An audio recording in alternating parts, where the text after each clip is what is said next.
Hello दोस्तों, नमस्कार। मैं एसपी बघेल। आज हम लोग मुख्य रूप से संवैधानिक विकास के दूसरे चरण पर चर्चा करेंगे। संवैधानिक विकास का जो पहला चरण था वो हमारा ईस्ट इंडिया कंपनी की स्थापना से लेकर 1853 तक था, जिसे कहा जाता था कंपनी के अधीन संवैधानिक विकास। और आज हम लोग पढ़ेंगे ताज के अधीन संवैधानिक विकास या मुकुट के अधीन संवैधानिक विकास या महारानी विक्टोरिया के राज्य आदेश के अनुसार संवैधानिक विकास। तो हम लोग जो है आज मुख्य रूप से इस वीडियो में 1858 से लेकर के जो है 1935 के अधिनियम तक संवैधानिक विकास पर चर्चा करेंगे।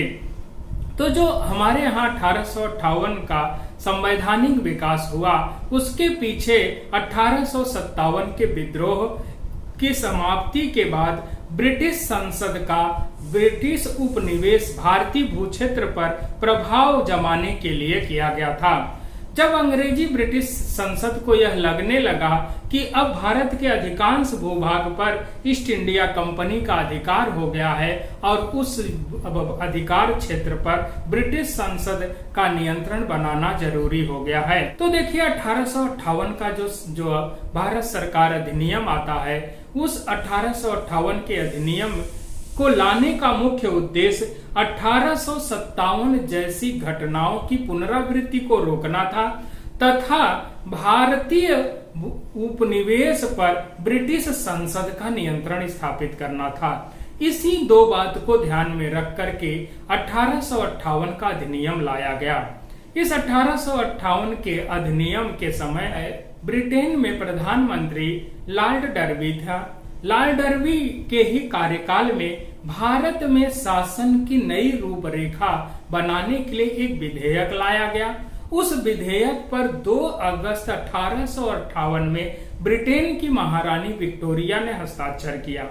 ब्रिटेन की महारानी विक्टोरिया के हस्ताक्षर के बाद ही इसे कहलाया गया 1858 का गवर्नमेंट ऑफ इंडिया एक्ट। इस गवर्नमेंट ऑफ इंडिया एक्ट को वहां से भारत में लाया गया और इसकी घोषणा तत्कालीन गवर्नर जनरल लॉर्ड कैनिंग द्वारा 1 नवंबर 1858 में इलाहाबाद के मिंटो पार्क में, जो सरस्वती घाट के पास या मनकामेश्वर के पास स्थित है, वहां पर की गई। तो यह प्रश्न पूछता है कि 1858 के अधिनियम पर हस्ताक्षर महारानी विक्टोरिया ने कब किया? तो 2 अगस्त 1858 में। और इसकी घोषणा कहाँ की गई? तो इसकी घोषणा इलाहाबाद में की गई। कब की गई? 1 नवंबर 1858 ईस्वी में। इसी घोषणा के साथ ही 1858 की घोषणा के साथ ही भारत में ईस्ट इंडिया कंपनी अर्थात कंपनी के शासन को समाप्त कर दिया गया और साथ ही मुगल सम्राट के पद को भी समाप्त कर दिया गया। 2 चीजें ध्यान रखिएगा, 1858 के अधिनियम से ईस्ट इंडिया कंपनी के शासन को भी समाप्त कर दिया गया और मुगल सम्राट के पद को भी समाप्त कर दिया गया।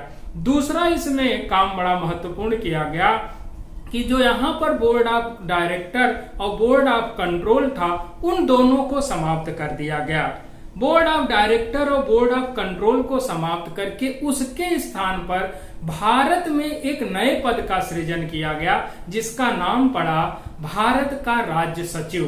भारत का राज्य सचिव अब भारत के शासन के लिए पूरी तरह से उत्तरदायी बनाया गया और राज्य सचिव, जो भारत का राज्य सचिव होता था, वह राज्य सचिव ब्रिटेन की महारानी विक्टोरिया का भी राज्य सचिव था और ब्रिटिश संसद का सदस्य और ब्रिटिश मंत्रिमंडल का भी सदस्य था। ये संसद और मंत्रिमंडल दोनों बात समझने की जरूरत है। जब आप अच्छे से संविधान समझ लेंगे तो क्लियर हो जाएगा। तो जो भारत का राज्य सचिव था, उसको एक नाम और मिलता है किताबों में, भारत का राज्य मंत्री या भारत मंत्री। तो जो भारत मंत्री है वही भारत का राज्य सचिव है या उसी को सचिव कहा जाता है। तो जो भारत का सचिव था, उसकी भारत के राज्य सचिव की सहायता के लिए एक 15 सदस्यीय परिषद का गठन किया गया। इस 15 सदस्यीय परिषद को भारत परिषद नाम दिया गया और ये भारत परिषद ब्रिटेन में स्थित होती थी। तो अब देखिए, भारत में 1858 के अधिनियम के माध्यम से ईस्ट इंडिया कंपनी के शासन को समाप्त करके बोर्ड ऑफ डायरेक्टर और बोर्ड ऑफ कंट्रोल को समाप्त करके उसके स्थान पर एक नए पद का सृजन किया गया, जिसका नाम रखा गया भारत का राज्य सचिव, या इसी को भारत का राज्य मंत्री कहा जाता था, या भारत मंत्री भी कहा जाता था। यह जो है मुख्य रूप से ब्रिटिश संसद और ब्रिटिश मंत्रिमंडल का सदस्य होता था और ब्रिटेन की महारानी का भी विशेष सचिव होता था। भारत में जितना राजनैतिक मामले थे, जितना ब्यूरो के मामले थे, उसकी पूरी जिम्मेदारी भारत के राज्य सचिव को दे दी गई। भारत का राज्य सचिव अकेले कार्य नहीं करता था, इसलिए पूछता है कि भारत के राज्य सचिव की सहायता के लिए किसका गठन किया गया, तो आप कहेंगे कि जो है भारत परिषद का। भारत परिषद में कुल 15 सदस्य होते थे। सदस्यों में 8 सदस्यों का चुनाव ब्रिटिश मंत्रिमंडल, ब्रिटिश संसद करती थी या क्राउन के अधीन किया जाता था, और 7 सदस्यों का चुनाव जो है कंपनी के डायरेक्टर्स करते थे। तो अब ये जो सदस्य होते थे, इन सदस्यों में 9 सदस्य ऐसे होने चाहिए जिन्हें भारत में सेवा करने का 10 वर्षों का अनुभव हो। तो इस प्रकार भारत में 1858 के अधिनियम के माध्यम से एक नए पद का सृजन किया गया, राज्य सचिव का। उसकी सहायता के लिए जो है भारत परिषद का गठन किया गया और उसमें 15 सदस्य होते थे। इसको भी ध्यान रखिएगा, ये प्रश्न पूछता है। फिर इसके बाद अब यहाँ पे दूसरा काम और किया गया, जो गवर्नर जनरल होगा वह भारत के राज्य सचिव के आदेशों को मानने के लिए बाध्य होगा। साथ ही गवर्नर जनरल जो है वह अब ब्रिटेन के सम्राट के प्रतिनिधि के रूप में भारत में कार्य करेगा। इसीलिए गवर्नर जनरल के पद नाम को समाप्त करके उसके पद नाम को दे दिया गया वायसराय। तो यह भी पूछा जाता है गवर्नर जनरल के पद नाम की समाप्ति किस अधिनियम में हुई, तो 1858 में। भारत का पहला वायसराय कौन बना, तो लॉर्ड कैनिंग बनता है। भारत का अंतिम गवर्नर जनरल कौन बनता है, वह भी लॉर्ड कैनिंग बनता है। तो ऐसी स्थिति में 1858 के अधिनियम में जो है गवर्नर जनरल का पदनाम वायसराय कर दिया गया। और साथ ही यह भी प्रश्न बनता है कि भारत के किस अधिनियम को मैग्ना कार्टा कहा जाता है, तो आप कहेंगे 1858 के अधिनियम को भारत का मैग्ना कार्टा भी कहा जाता है। अब ये मैग्ना कार्टा क्या है? मैग्ना कार्टा की देखिए, ये इसकी शुरुआत होती है 15 जून 1215 ईस्वी में। 15 जून 1215 ईस्वी में ब्रिटेन में एक राजा था जिसका नाम था किंग जॉन। किंग जॉन बहुत ही अत्याचारी और बहुत ही भोग विलासी था। वह प्रजा के सुख दुख को जो है उतना महत्व नहीं देता था और बहुत मीठी मीठी बातें करता था, लुभावनी बातें करता था, लेकिन जो जरूरत है वो काम नहीं करता था। ऐसे में वहां के सामंत और वहां की जनता ने उसके खिलाफ जो है आंदोलन कर दिया।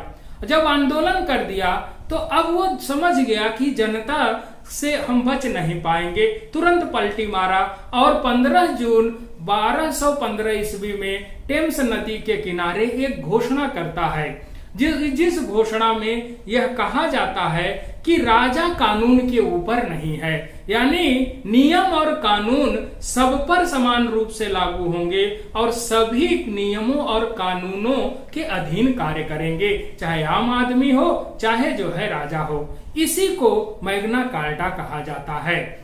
तो भारत में भी नियमों और कानूनों की शुरुआत इसी समय जो है अधिनियम के माध्यम से होती है। फिर इस अधिनियम के बाद 1861 के भारत परिषद अधिनियम अर्थात द इंडियन काउंसिल एक्ट 1861 को कई नामों से जाना जाता है या कई नामों की संज्ञा दी जाती है। इसे सहयोग की नीति का नियम भी कहते हैं या इसे उदार जो है निरंकुशता की संज्ञा भी दी जाती है। इस अधिनियम के माध्यम से ही वास्तव में भारत में संवैधानिक विकास की शुरुआत होती है। तो ये पूछ लेता है कि किस अधिनियम के माध्यम से भारत में संवैधानिक विकास की शुरुआत होती है, तो आप कहेंगे द इंडियन काउंसिल एक्ट 1861 के माध्यम से। इस अधिनियम के माध्यम से ही भारतीयों को ब्रिटिश शासन में भागीदार भी बनाया गया। और इसका आप उदाहरण देख सकते हैं, 1862 में लॉर्ड कैनिंग ने बनारस के राजा को, पटियाला के महाराजा को और सर दिनकर राव को जो है विधान परिषद में शामिल किया गया। अब फिर आता है इस अधिनियम में दूसरा सबसे बड़ा काम यह किया गया कि इसमें जो है नए प्रांतों के निर्माण तथा उसमें गवर्नर तथा लेफ्टिनेंट गवर्नर की नियुक्ति का भी अधिकार गवर्नर जनरल को दे दिया गया। इस अधिनियम के माध्यम से भारत में लॉर्ड कैनिंग ने मुख्य रूप से विभागीय प्रणाली की शुरुआत की, जिससे जो है मंत्रिमंडलीय व्यवस्था की शुरुआत के नाम से भी जाना जाता है। मंत्रिमंडलीय व्यवस्था यह थी कि लॉर्ड कैनिंग ने भारत में शासन व्यवस्था को सुचारू ढंग से चलाने के लिए अलग अलग विभागों का, अलग अलग मंत्रिमंडलों का जो है विकास किया और स्वतंत्र रूप से उसके लिए अलग अलग मंत्रियों की नियुक्ति की। तो भारत में लॉर्ड कैनिंग ने विभागीय प्रणाली की शुरुआत की, या इसी को कहा जाता है मंत्रिमंडलीय व्यवस्था की शुरुआत की। केंद्रीय कार्यकारिणी में सदस्यों की संख्या 4 से बढ़ाकर 5 कर दी गई और जो 5वां सदस्य बनाया गया उसे विधिवेत्ता होना अनिवार्य कर दिया गया। साथ ही इसमें एक और बहुत महत्वपूर्ण कार्य किया गया, इसमें गवर्नर जनरल अर्थात वायसराय को संकटकालीन परिस्थितियों में अध्यादेश जारी करने का अधिकार दे दिया गया। 1861 के अधिनियम के बाद 2 अधिनियम और आए, जिसमें एक था 1873 का अधिनियम। इस अधिनियम में यह स्पष्ट रूप से ब्रिटिश संसद ने उल्लेख कर दिया कि ईस्ट इंडिया कंपनी को किसी भी समय समाप्त किया जा सकता है। तो यह पूछता है ईस्ट इंडिया कंपनी को किस अधिनियम के माध्यम से समाप्त किया गया, तो आप कहेंगे 1873 के। और 1873 के अधिनियम में जरूर ये बात कही गई थी, लेकिन वास्तव में ये पूछे कि ईस्ट इंडिया कंपनी को वैधानिक रूप से कब समाप्त घोषित किया गया, तो आप कहेंगे 1 जनवरी 1884 को। शाही उपाधि अधिनियम 1876 जो लाया गया, इसमें 2 महत्वपूर्ण और बड़े ही प्रसिद्ध कार्य किए गए, जिससे भी प्रश्न पूछता है। पहला यह काम किया गया कि इस अधिनियम के माध्यम से केंद्रीय कार्यकारिणी में 6वें सदस्य की नियुक्ति की गई और जो 6वां सदस्य है उसको लोक निर्माण विभाग दिया गया। तो लोक निर्माण विभाग यानी जो पीडब्ल्यूडी आप पढ़ते हैं आज है, जो पीडब्ल्यूडी का मुख्य कार्य है, जितने भी सड़कों का निर्माण हो रहा है वो पीडब्ल्यूडी ही करता है। और पीडब्ल्यूडी आपका केंद्रीय स्तर पर भी है और राज्य स्तर पर भी है। तो और इसका विशेष चर्चा कभी और होगी। तो यहाँ पर जो है 1876 के शाही उपाधि अधिनियम के तहत मुख्य रूप से पहला जो कार्य किया गया वो ये था कि केंद्रीय कार्यकारिणी में एक 6वां सदस्य बनाया गया, जिसे लोक निर्माण विभाग सौंपा गया। और दूसरा इस अधिनियम में जो बहुत महत्वपूर्ण कार्य किया गया वो ये था कि 28 अप्रैल 1876 में ब्रिटेन की महारानी को भारत की साम्राज्ञी अर्थात भारत की महारानी घोषित कर दिया गया। यानी अब ब्रिटेन की जो महारानी है सिर्फ ब्रिटेन की ही नहीं रहेंगी, अब भारत की भी क्या हो गई, महारानी बन गई। इस प्रकार से ये अधिनियम आता है। अब हम लोग चर्चा करेंगे द इंडियन काउंसिल एक्ट 1892। इस एक्ट के पीछे हम लोग थोड़ा सा आते हैं। इसमें अगर आप देखें कि 1857 के विद्रोह के बाद भारतीयों में राष्ट्रीय भावना बहुत तेजी से बढ़ती है। एकता और अखंडता के लिए सभी जाति, धर्म और क्षेत्र के लोग जो है गुट बना करके अपने अधिकारों की मांग करने लगते हैं। साथ ही 1885 में कांग्रेस की स्थापना हो जाती है। तो कांग्रेस के सदस्य भी केंद्रीय कार्यकारिणी में या ब्रिटिश जो है नियम कानून और प्रशासन में हम भारतीयों को भी सम्मिलित करने की मांग करने लगे थे। इसी को देखकर 1892 का अधिनियम आता है और इस अधिनियम में पहला महत्वपूर्ण जो कार्य किया जाता है वह निर्वाचन पद्धति का प्रारंभ किया जाना। यानी इसी अधिनियम के माध्यम से भारत में निर्वाचन पद्धति की शुरुआत की जाती है।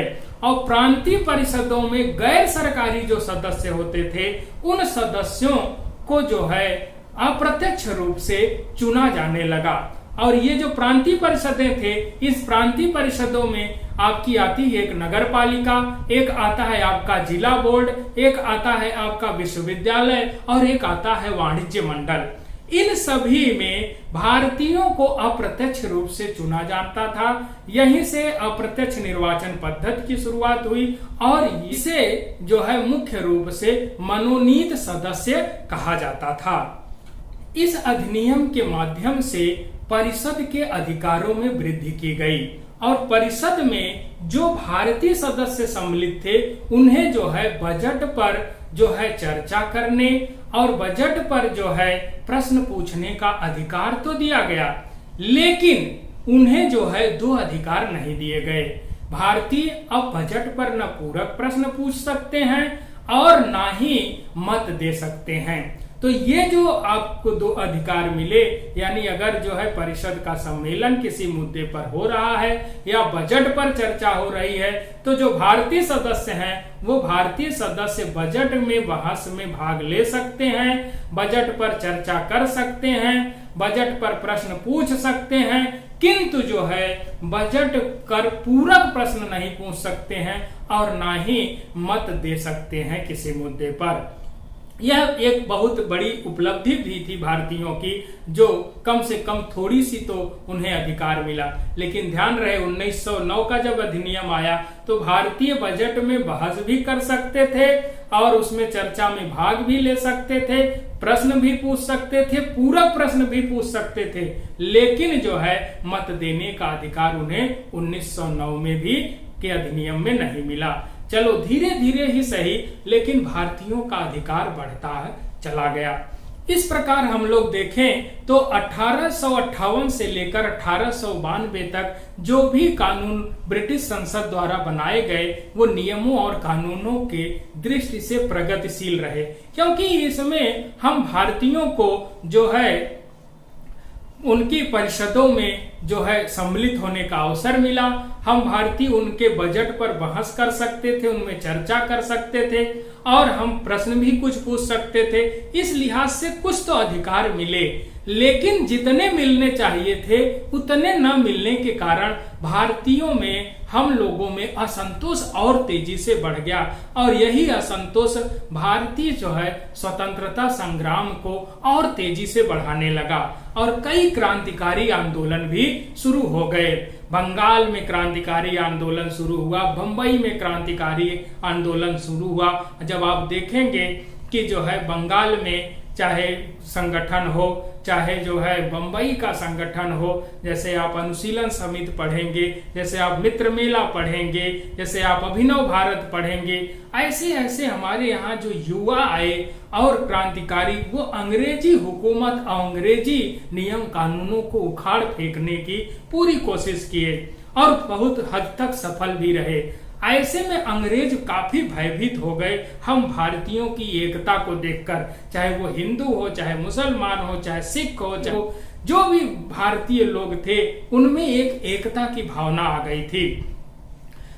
और यह एकता जो है अब अंग्रेजों के लिए खतरा महसूस होने लगी। तो इसीलिए अंग्रेज जो है भारतीयों में फूट डालने के लिए 1909 का अधिनियम लाते हैं। भारतीयों में बढ़ती हुई राष्ट्रीयता की भावना को कुचलने के लिए अंग्रेजों ने सर अरुंडले समिति की सिफारिश पर फरवरी 1909 ईस्वी में भारत परिषद अधिनियम 1909 को पेश किया। भारत परिषद अधिनियम जो था उसमें मुख्य रूप से इन्होंने किया क्या, पहला काम इन्होंने ये किया कि जो यहाँ की जो शासन व्यवस्था थी उस शासन व्यवस्था में फूट डालो राज्य करो की नीति लाई। फूट डालो राज्य करो की नीति का आप परिणाम देखें, पृथक निर्वाचन।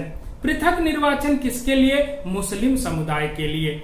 मुस्लिम समुदाय के नेता जो है मुस्लिम लीग के जो नेता मुख्य रूप से आगा खां और लोग जैसे आगा खां, वकार उल मुल्क जैसे लोग थे, इन लोगों ने किया क्या कि 1906 में ही वायसराय से मिलकर कहा कि हम मुसलमानों को आप अलग से पृथक निर्वाचन की सुविधा प्रदान करें और हम लोग आपके प्रति और शासन के प्रति, ब्रिटिश राज मुकुट के प्रति निष्ठा से कार्य करेंगे।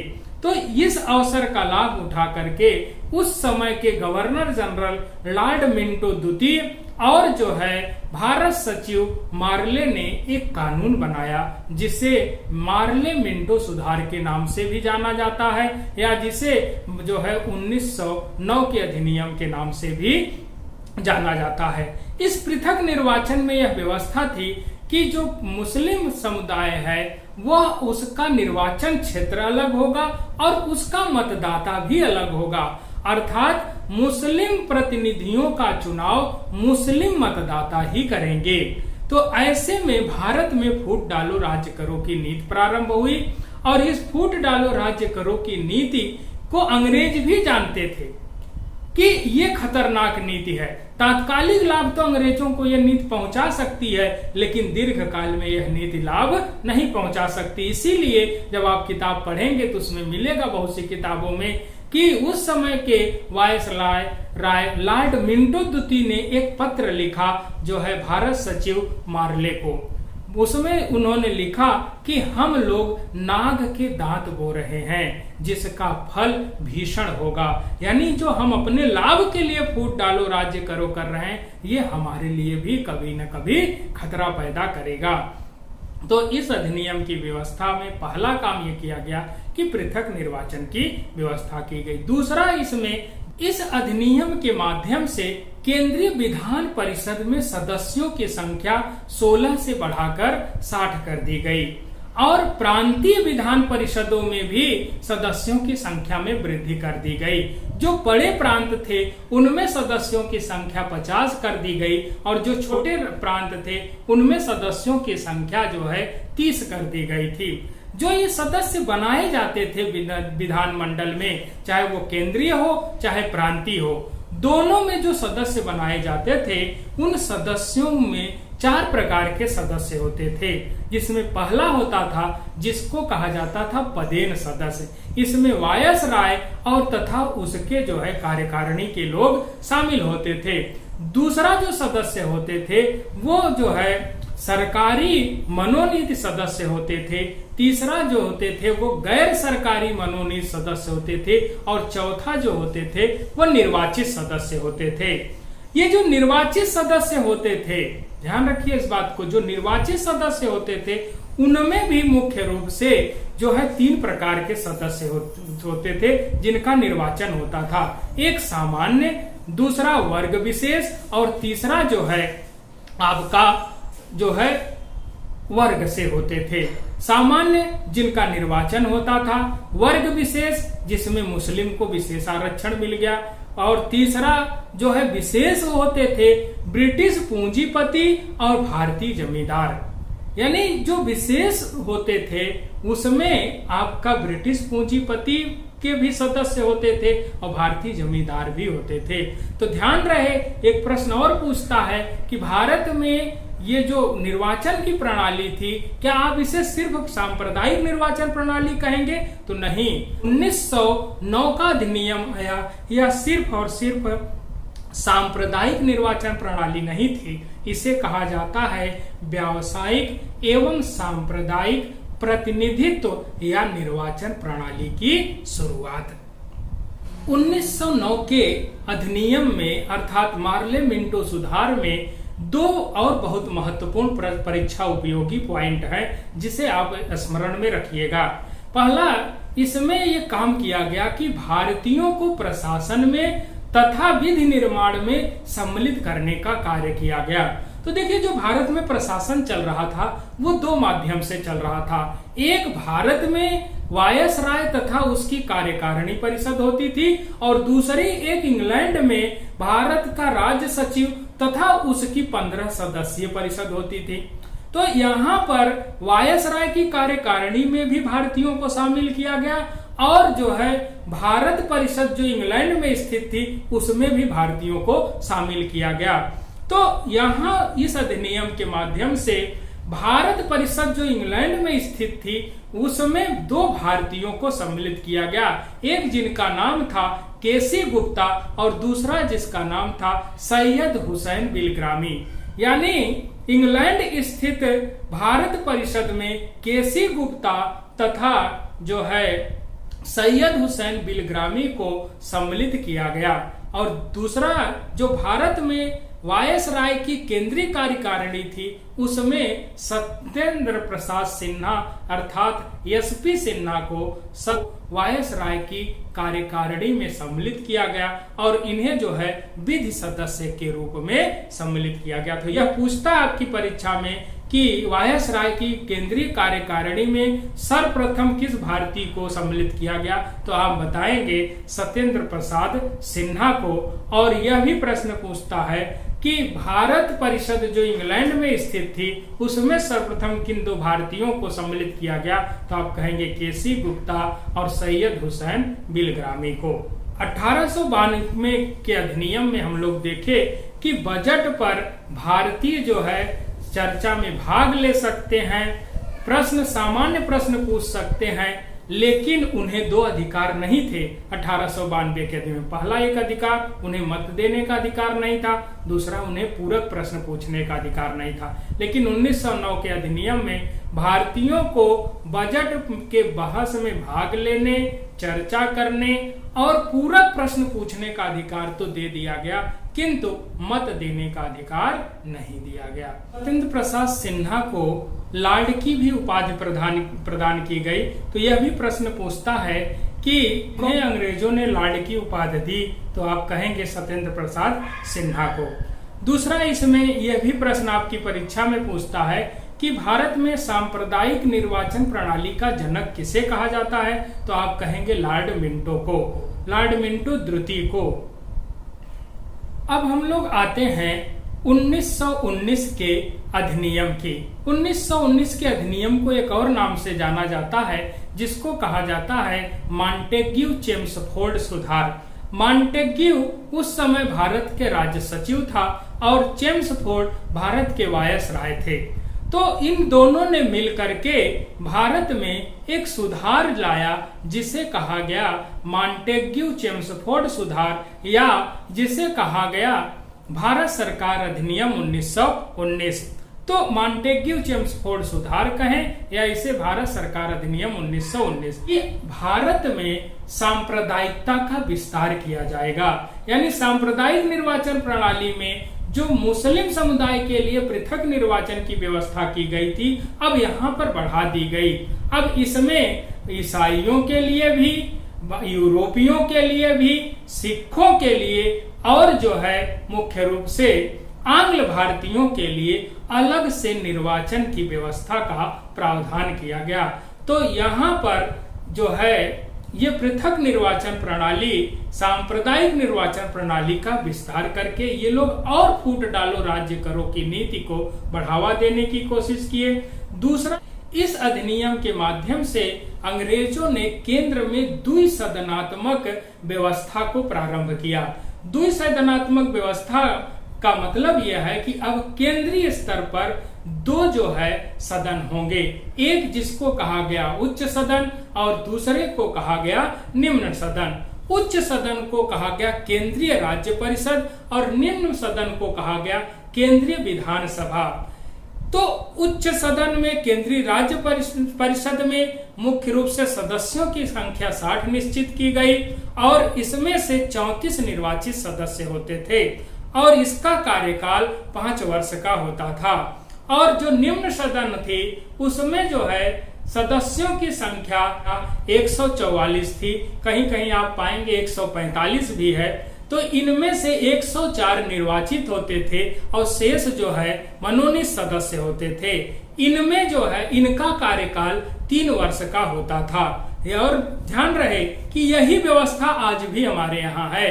जो केंद्रीय राज्य परिषद थी आज हमारे यहाँ राज्यसभा के नाम से जानी जाती है, दूसरी जो हमारे यहाँ केंद्रीय विधान परिषद थे वह आज हमारे यहाँ लोकसभा के नाम से जानी जाती है। और देखिए जो ये यहाँ पर जो द्विसदनात्मक व्यवस्था की गई, इस द्विसदनात्मक व्यवस्था में प्रत्यक्ष निर्वाचन प्रणाली की शुरुआत की गई। तो यह भी पूछता है प्रत्यक्ष निर्वाचन प्रणाली की शुरुआत किससे की गई, तो 1919 के अधिनियम के माध्यम से। एक प्रश्न और पूछता है कि महिलाओं को मत देने का अधिकार किस अधिनियम के माध्यम से मिला, तो आप कहेंगे 1919 के अधिनियम के माध्यम से महिलाओं को भी वोट देने का अधिकार प्रदान किया गया। किंतु बजट पर बहस करने की, बजट को पेश करने का अधिकार निचले सदन को तब भी था और आज भी है। तो इस प्रकार इसमें ये काम किया गया। दूसरा इसमें एक अगला जो परीक्षा उपयोगी प्रश्न बनता है वो ये कि इसी अधिनियम के माध्यम से जो भारत परिषद थी और भारत का राज्य सचिव था जिसका वेतन भारतीय राजकोष से दिया जाता था, अब जो है ब्रिटिश राजकोष से देने की व्यवस्था की गई। यानी भारत परिषद और जो है भारत का राज्य सचिव का वेतन भारत के राजकोष से न दे करके ब्रिटिश राजकोष से देने की व्यवस्था की गई। 1919 के अधिनियम के माध्यम से केंद्रीय तथा प्रांतीय विषयों को अलग कर दिया गया और प्रांतों में द्वैध शासन की शुरुआत की गई। प्रांतों में द्वैध शासन को लाने के लिए प्रांतीय विषयों को दो भागों में बांट दिया। एक को जिसको कहा गया जो है हस्तांतरित विषय और दूसरे को कहा गया आरक्षित विषय। आरक्षित विषयों में प्रांतों का गवर्नर अपने जो है परिषद के माध्यम से शासन करता था। हस्तांतरित विषयों में प्रांतों का गवर्नर भारतीय मंत्रियों के माध्यम से शासन करता था। आरक्षित यानी रिजर्व सब विषय वो विषय थे जिससे अंग्रेजों को पूरे शासन व्यवस्था पर नियंत्रण बनता था। यानी अंग्रेज जो जितने आय के स्रोत थे यानी भू राजस्व थे, राजस्व थे, कर थे, वो आरक्षित विषयों में रख लिए। पुलिस को आरक्षित विषयों में अंग्रेजों ने रख लिया, न्यायालय को आरक्षित विषयों में रख लिया और जो है जो अन्य थे जैसे स्थानीय स्वशासन है, शिक्षा है, स्वास्थ्य है, वो भारतीय परिषद को, भारतीय मंत्रियों के परिषद को दे दिया। यानी यहाँ पर भी अंग्रेज भारतीयों को तो दे रहे हैं अधिकार, लेकिन जो कमाई का जरिया था जिससे वो सत्ता पर अपना कब्जा कर सकते थे, अपना वर्चस्व बना रख सकते थे, वो अपने अधीन वो लोग रखे और हस्तांतरित विषय दिए भारतीयों को ताकि इनको जो है जहां इनका दायित्व है, जहां इनको अपने देश के काम करना है, वो भारतीयों को दे दिया गया। अब भारतीय क्या करते, यहाँ पर देखिए जो पैसा है वो अंग्रेजों के पास था, जो पावर है वो अंग्रेजों के पास था और जो खर्च है, जो जिम्मेदारी है वो भारतीयों के पास था। तो ये द्वैध शासन का सबसे बड़ा दोष था। यानी जिसके पास पैसा है उसके पास दायित्व नहीं है, जिसके पास दायित्व है उसके पास पैसा नहीं है। तो क्या ये शासन चल सकता था? इसीलिए द्वैध शासन की असफलता की जांच के लिए अलेक्जेंडर मूडी मैन की अध्यक्षता में एक कमेटी भी गठित की गई थी। तो आप ध्यान रखिए कि ये पूछ लेता है कि द्वैध शासन की जांच के लिए कौन सी कमेटी गठित की गई थी, तो आप कहेंगे अलेक्जेंडर मूडी मैन कमेटी। अब इसके बाद इन लोगों ने एक और काम किया। लियोनस कार्टियस को द्वैध शासक का जनक कहा जाता है। इसने अपनी पुस्तक डायरकी में द्वैध शासन का उल्लेख किया था। अब इस अधिनियम के माध्यम से ही भारत में एक लोक सेवा आयोग के गठन का भी प्रावधान किया गया, जिसके परिणामस्वरूप 1926 में लोग जो है ली आयोग का गठन हुआ। उसी ली आयोग के कारण ही भारत में लोक सेवा आयोग का गठन किया गया। देखिए इस अधिनियम में प्रत्यक्ष निर्वाचन के लिए जो निर्वाचन का अधिकार दिया गया वो संपत्ति और कर को आधार बनाया गया। यानी अमीर लोग और कर देने वाले लोग ही निर्वाचन में भाग ले सकते हैं, आम आदमी भाग नहीं ले सकता है। तो इस प्रकार ये जो है 1919 का अधिनियम समाप्त होता है। अब हम लोग आगे चर्चा करेंगे 1935 के अधिनियम पर।